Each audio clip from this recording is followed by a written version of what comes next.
Hey, everybody. So let's talk about what you might do with $100,000 if you had it. Now, obviously, some of you are like, dude, when Lambo? I get it.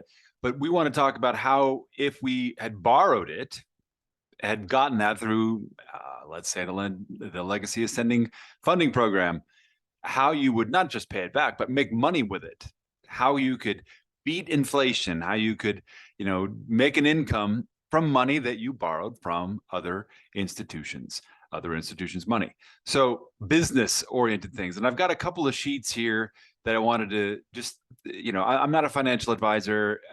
These are just very rough figures, but I wanted to kind of get your brain spinning in a way that you sort of think about, this might not be as good as I thought it was, generally speaking.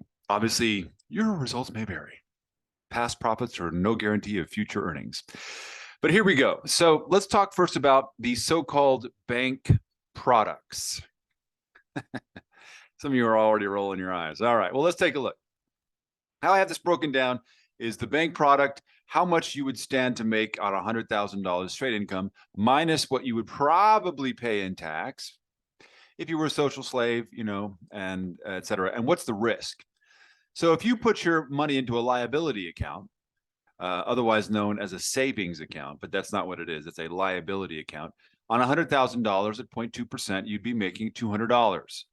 And then after tax, which is 60%, then that's what your amount is. I'll let you all do the math there. There's no risk, right? On 100,000, no risk at all. Then on a certificate of loss, some of you might know them as certificates of deposit, but they're really just certificates of loss.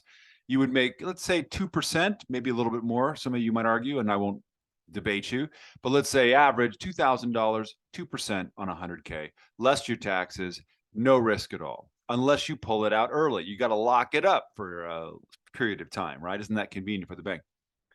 And then the 4.01K tax deferred investments. Some of you are like, well, don't you mean 401k? No, I'd say 4K, 4.01K. And they're like, well, yeah, but it's tax exempt. No, there's no such thing. At best, a 401k is tax deferred because yes, 30 years from now, when you retire, you may have had some kind of tax exemption while it was in there. But when you pull it out, you have no idea what the tax laws will be. And see, if I'd come to you and I'd said, so I'd like to borrow, or the other way around, you came to me and you said, I'd like to borrow $100,000. And I'd say, yeah, that sounds good. How long? And you said, 30 years. I go, that's great. Yeah, I think I could do that. And you're going to pay it back at the end and all that. And well, what's missing? The interest rate. Well, you would never take a deal if I said, well, we'll figure out what the interest rate is 30 years from now. We'll figure out what that is later. Don't worry. I'll give you the money and then you just pay it at the end. No one would take that deal. Well, that's what you've taken here. You have no idea what the IRS is going to say, or who knows what they are 30 years from now, or even 10 years, even 5 years from now, the way taxes are going. But let's say you had to pay your tax. That's $6,000 is what you would make. You're probably going to pay 30% by the time you pull that out. Very low risk because they're going to be very conservative with your money. And then bondage investments. Otherwise known as bonds, right? You're stuck in these things. They might make money if the market's going up. Otherwise, they might not. Yes, they're very low risk because they're definitely going to mature almost certainly, unless you're doing like C-rated things. But let's say you made 5,000, you're going to pay $1,500 in tax. Very low risk. Here's your inflation right now in the year. Some of you are like, no way. Really? Last month, they said it was 8%. The month before that, it was 13. This is not like annualized. This is for the month.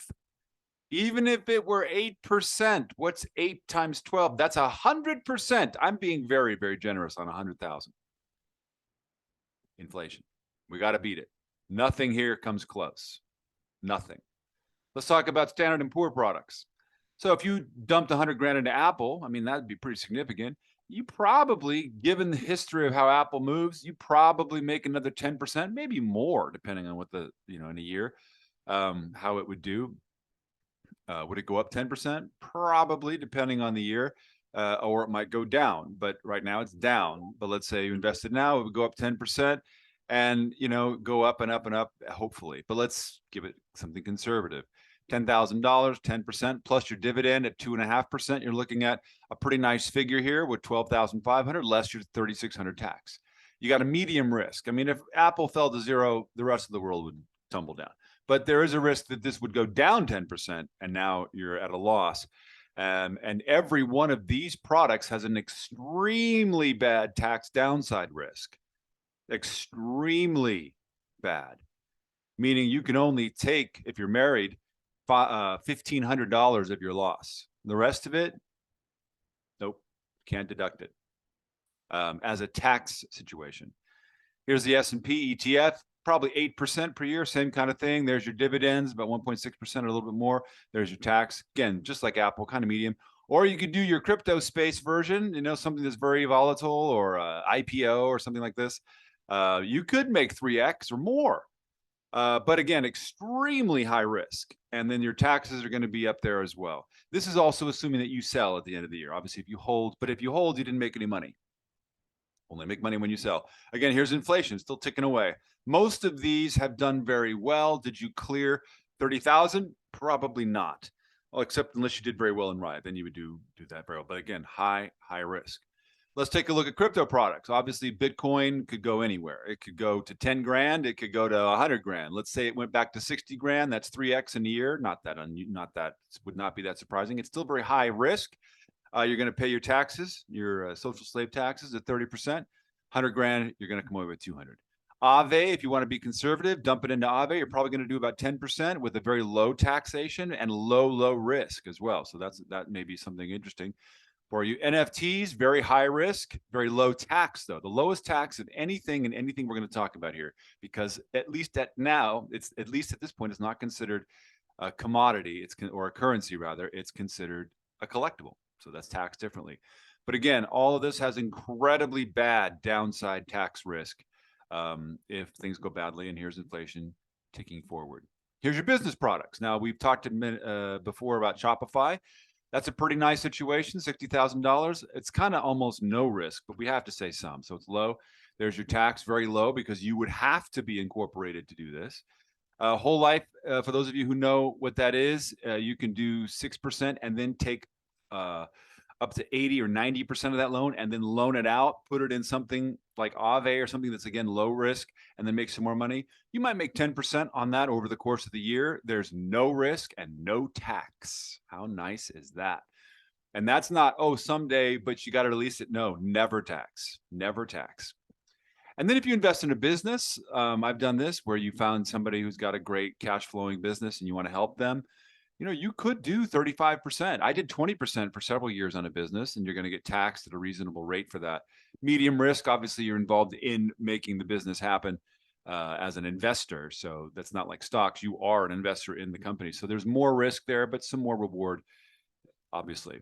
And then the last one is real estate products. So I have a buddy of mine who does what I would classify as D-class residential properties in Memphis.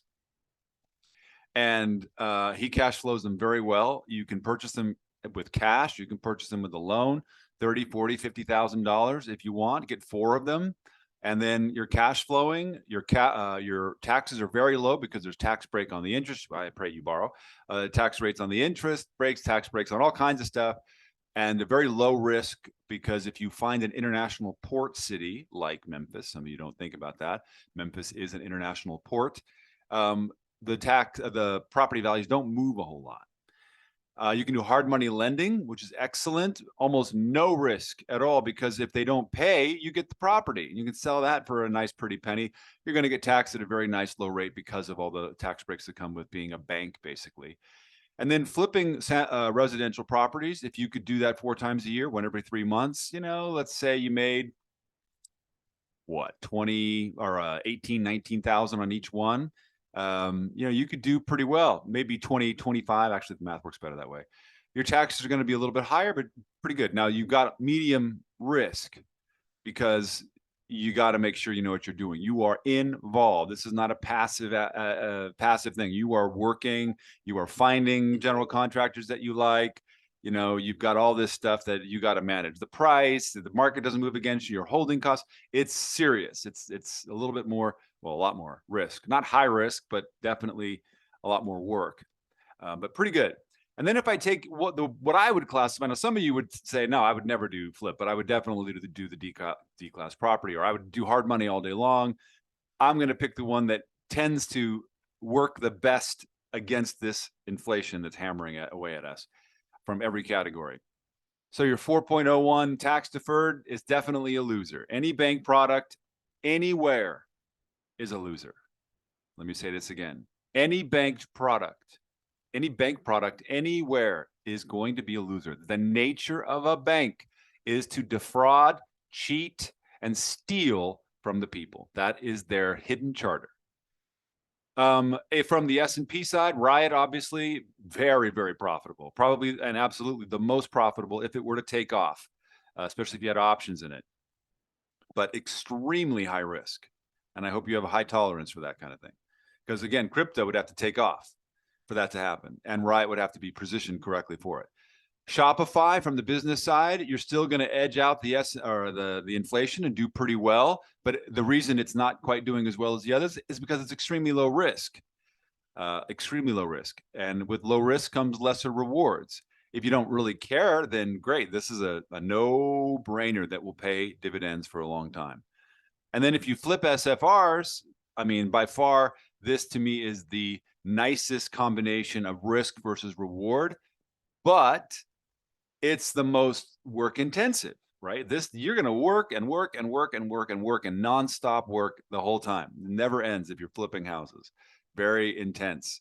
But I think it has the best risk to reward ratio. But again, the work, to me, the least work is and the least stress, the overall winner to me is the Shopify store, even though that number isn't there. So what would I suggest? And again, I'm just a bald white guy. What would I suggest to me if I were doing this? Of course, I am. Obviously, avoid all of this. If you have a 4.1K program, borrow against it. Don't take it out because you'll get a hit, tax hit for it. But just borrow against it so that you can use this money in one of these other things. And then I would, maybe I would invest a small percentage, buy some shares, a few in Riot or one of these. I might consider taking some capital and flipping one a year. It's a lot of work, but maybe flipping one, not just to get the experience, but also to, capture some of the revenue. And then I would be putting money into the Shopify side or the Amazon side or something that is e-commerce of one form or another to help round out the portfolio. So this is constantly generating. This generates once in a while. This, if it works in my favor, I make a lot of money, but a small return because I'm only putting a small bit in. And then I'm borrowing this and getting a tax break there as well because of the interest that I'm borrowing from to apply in these arenas.